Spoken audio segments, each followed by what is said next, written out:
요한계시록 19장 1절부터 10절까지 말씀입니다. 하나님의 말씀을 읽습니다.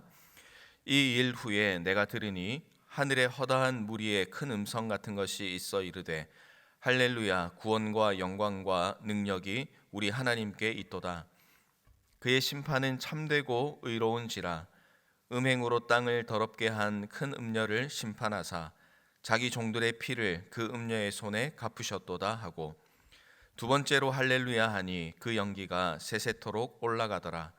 또 24 장로와 네 생물이 엎드려 보좌에 앉으신 하나님께 경배하여 이르되 아멘 할렐루야 하니, 보좌에서 음성이 나서 이르시되 하나님의 종들 곧 그를 경외하는 너희들아, 작은 자나 큰 자나 다 우리 하나님께 찬송하라 하더라. 또 내가 들으니 허다한 무리의 음성과도 같고 많은 물소리와도 같고 큰 우레소리와도 같은 소리로 이르되 할렐루야, 주 하나님 곧 전능하신 이가 통치하시도다.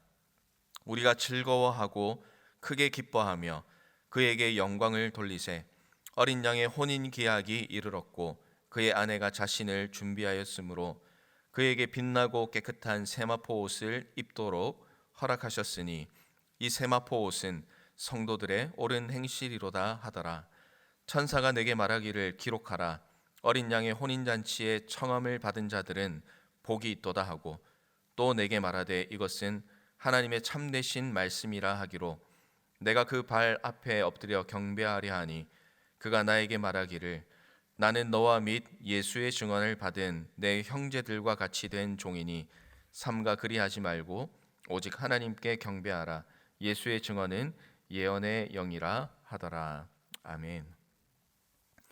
하나님께서 계획하신 심판, 특별히 이제 앞서 17장에서 18장 말씀에서는 음녀 바벨론에 대한 하나님의 심판이 종결되는 그런 장면들이 나오고 있었습니다. 심판에 대한 환상이 마무리되고 있는 것입니다. 그리고 이제 19장 말씀에 들어가면 구원의 하나님을 향한 찬양이 울려 퍼지고 있습니다. 예수 그리스도께서 재림하시는 종말의 날에 승리한 천상교회가 음녀 바벨론의 멸망에 대해서 하나님께 감사하고 환호하는 모습이 오늘 말씀 가운데 나타나고 있는 것입니다. 오늘 이 말씀을 한번 살펴보면서 우리가 계시록을 통해서 계속해서 살피고 있는 내용이긴 하지만, 우리가 구원의 하나님, 악을 멸하시며 악을 미워하시는 하나님, 또 우리와 함께 하시는 그 하나님을 향하여 오늘 우리가 이 땅을 살아가면서 해야 될 최고의 것은 그 주님을 기억하고 구원의 하나님께 찬송하며 살아가는 것, 이것이 바로 성도에게 주어진 특권이자 의무인 것을 오늘 말씀을 통해서 다시 한번 확인하고 또 그런 삶을 살아가기로 결단하는 이 아침의 시간이 되기를 주님의 이름으로 축복합니다. 오늘 말씀해 보면 1절부터의 말씀에서는 이 하나님을 향한 찬송이 계속해서 나오는데, 특별히 할렐루야라는 이 용어를 통해서 하나님 앞에 찬송을 올려드리는 내용이 나옵니다. 이 할렐루야는 특이하게도 신약 성경에서는 오늘 읽은 이 요한계시록 19장 1절, 3절, 4절, 6절 이 단 4절에서만 할렐루야라는 단어가 나온다는 것을 또 발견하게 됩니다.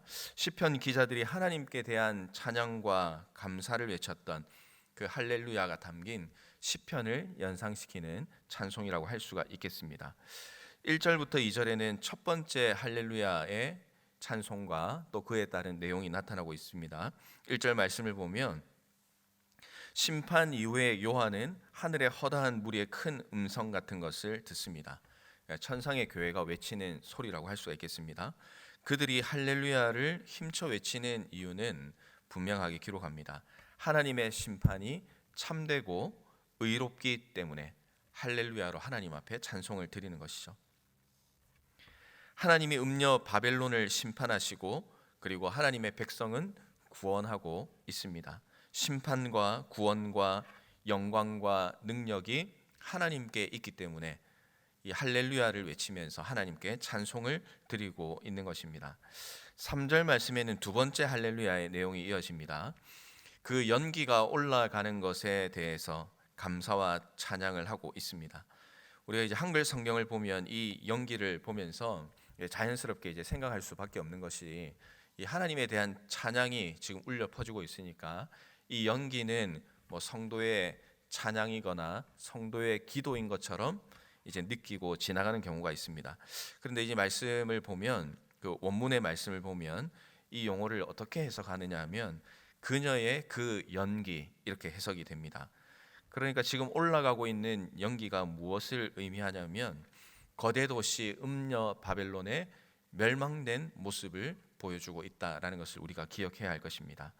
그러니까 바벨론의 그 멸망의 연기가 세세토록 영원히 다시는 일어설 수 없도록 불타는 모습을 이 연기를 통해서 보여주고 있는 것이죠. 그러니까 그 멸망한 연기가 올라가는 것을 통해서 무엇을 찬양하는 것입니까? 악을 철저하게 심판하시고 악을 미워하시며 그리고 악을 심판하시는 그 하나님을 향한 전능자 하나님을 향한 심판자 하나님을 향한 찬양이다라는 것을 우리가 기억을 해야 되겠습니다. 그래서 우리가 이 땅을 살아가면서 이 악을 미워하시고 심판하시는 하나님, 악을 멸하시고 반드시 하나님의 뜻과 의를 이루시는 이 하나님을 우리가 경험하고 또 이 하나님을 생각하면 우리의 삶에서 감사와 찬양이 이 할렐루야로 터져 나올 수밖에 없다라는 것을 이 말씀을 통해서 우리는 경험할 수가 있게 되는 것이죠. 4절에서 5절 말씀에서는 세 번째 할렐루야를 외치고 있습니다. 24장로와 네 생물이 보좌에 앉으신 하나님께 엎드려 경배하고 있습니다. 이들은 하나님의 모든 백성들을 상징하는 용어라고 할 수가 있겠습니다. 경배하는 중에 보좌에서 음성이 나죠. 하나님의 종들 곧 그를 경외하는 너희들아, 작은 자나 큰 자나 다 우리 하나님께 찬송하라. 이런 강력한 권고의 메시지가 나타나고 있습니다. 사람, 특별히 성도는 하나님의 영광을 찬양하기 위해서 창조된 존재입니다. 웨스트민스터 소요리 문답은 이 내용을 잘 정리하고 있습니다. 그 첫 번째 이 문답을 볼 때에 이렇게 기록을 하죠. 사람의 제일 되는 목적이 무엇인가? 사람의 제일 되는 목적은 하나님께 영광을 돌리고 그리고 그를 영원토록 즐거워하는 것. 이것이 바로 사람이 성도가 해야 되는 삶의 가장 큰 가치를 두고 살아야 하는 것이다라고 정리를 하고 있습니다. 오늘 말씀처럼 큰 자나 작은 자나 하나님을 경외하는 성도는 하나님께 기쁨으로 찬양하며 나아갈 수가 있게 됩니다. 이것이 성도의 의무이자 특권인 것을 우리는 너무나 잘 알고 있습니다. 성 프란시스는 살아가면서 새들에게 종종 이야기를 했다고 합니다. 무엇이라고 얘기를 하냐면 새들아, 하나님이 너희들에게 날아다닐 수 있는 자유를 주시고 또 먹을 것을 주시고 물을 주시고 둥지를 주셨다. 그 하나님의 은혜를 생각하고 또 하나님을 찬송하며 살아라라고 그렇게 새들을 향하여서 이야기를 했다고 그렇게 이야기를 합니다.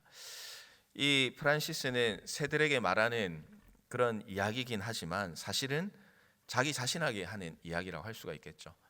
우리의 삶을 살아가면서 우리는 참 시시때때로 깨닫지 못하고 지나가는 경우가 많이 있지만 나의 삶과 또 나의 영혼에 하나님께서 베풀어 주신 그 은혜가 너무나 많고 무수히 많은데 그것을 잊고 지나가지 말고 우리에게 주어진 그 순간순간에 하나님께 감사하면 우리가 하나님 앞에 찬송할 이유 또 기쁨의 찬송으로 나아갈 수 있는 그런 모습이 우리의 삶 가운데 넘쳐날 수 있다 하는 것을 이 새를 통하여서 자기 자신에게 외치고 있었다고 볼 수가 있겠습니다.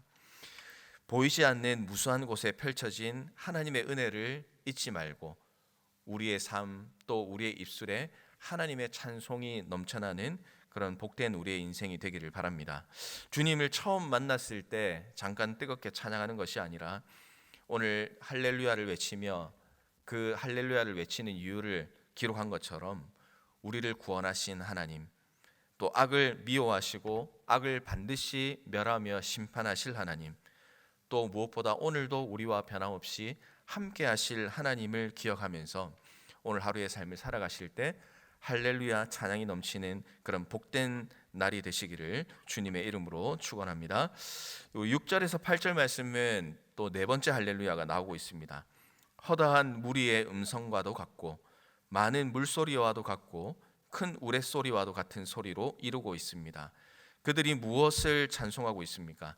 하나님의 통치를 찬송하면서 특별히 어린 양의 혼인 기약이 이루고 그의 아내가 준비되었기 때문에 즐거워하고 기뻐하고 있습니다.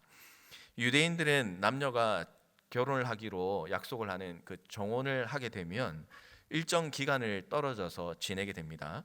그리고 이제 정한 그 날짜가 되면은 혼인 예식을 거행하게 되는 것이죠. 물론 이 떨어져 있는 정혼 기간이라 하더라도 부부로서의 권리와 의무를 가지게 됩니다. 시간이 지나서 혼인 예식 날이 되면 신랑은 신부의 집으로 가게 됩니다. 그리고 혼인 예식을 치르고 신부를 자기 집으로 데리고 가게 됩니다. 성경에서 혼인이라고 표현하는 것은 이 하나님과 그리고 백성이 관계를 의미할 때 사용되곤 합니다. 그래서 마태복음 22장 말씀에 보면 예수님은 천국을 혼인 잔치에 비유하면서 설명하시기도 하고, 에베소서 5장 말씀에서 보면은 바울은 예수님과 교회의 관계를 부부의 관계로 묘사하곤 합니다. 어린 양의 혼인 기약이 이르렀다라는 것은 무슨 의미입니까? 예수님께서 자기의 피로 성도들을 값주고 사셨고, 그리고 드디어 성도들을 신부로 맞이하는 그날이 이르렀다라는 뜻입니다. 이 계시록의 말씀이 하나님의 예정하신 그날에 이루어질 사건이라면 결국 우리는 이 혼인 날짜를 기다리는 그리스도의 신부라고 할 수가 있겠습니다. 성도는 신부로서 곧 있게 될 혼인 잔치를 기다리는 존재입니다. 이 결혼을 앞두고 또 혼인 날짜를 앞두고 기다리는 그 신부의 모습이 어떻겠습니까? 설레임과 기쁨을 가지고 살아가는 그런 시기가 될 것입니다. 그래서 우리는 이 예수님과의 그 혼인 잔치를 앞두고 우리는 찬송가의 고백처럼 구주를 생각만 해도 좋다라는 이 고백이 우리 삶에 나타나야 되는 것이죠. 8절 말씀에 보면 세마포를 신부에게 입게 하는 말씀이 나옵니다. 이 세마포는 의롭고 정결한 하늘 시민들만이 입는 옷입니다. 그런데 이 세마포 옷을 설명할 때 오늘 말씀은 이렇게 설명합니다. 성도들의 옳은 행실이다 설명합니다. 이 옷은 성도들이 각자 가지고 있는 옷일 것입니다. 신부 스스로가 자기의 예복을 입도록 하나님께서는 허락해 주시는 것이죠. 중요한 것은 신부가 이 하나님께서 허락하신 그 옷을 입기 위해서 준비하는 시간이 필요하다라는 것입니다. 성도들의 옳은 행실로 준비되는 옷은 잠깐 시간을 내서 만들 수 있는 그런 옷이 아닙니다. 이 땅을 살아가면서 주님과의 관계 가운데서 만들어집니다. 이 요한계시록의 말씀처럼 음녀 바벨론이 지배하고 있는 이 세상의 유혹과 핍박이 있지만 그 가운데서도 신앙을 변치 않고 지켜나가는 것, 또 신앙 공동체 안에서 형제와 자매들을 예수님의 사랑으로 대하고 또 서로 섬기고 위로하며 살아가는 그런 우리의 신앙의 모습들, 또 믿음 생활을 할 때 힘들고 어려운 순간들이 있지만 그것에 굴복하지 않고 꿋꿋이 지켜나가며 하나님만 바라보며 살아갔던 그 모든 모습들이 우리가 이 땅을 살아가면서 어떤 세마포 옷을 만드느냐에 영향을 미친다는 것을 오늘 이 말씀을 통해서 발견할 수 있게 되는 것 같습니다.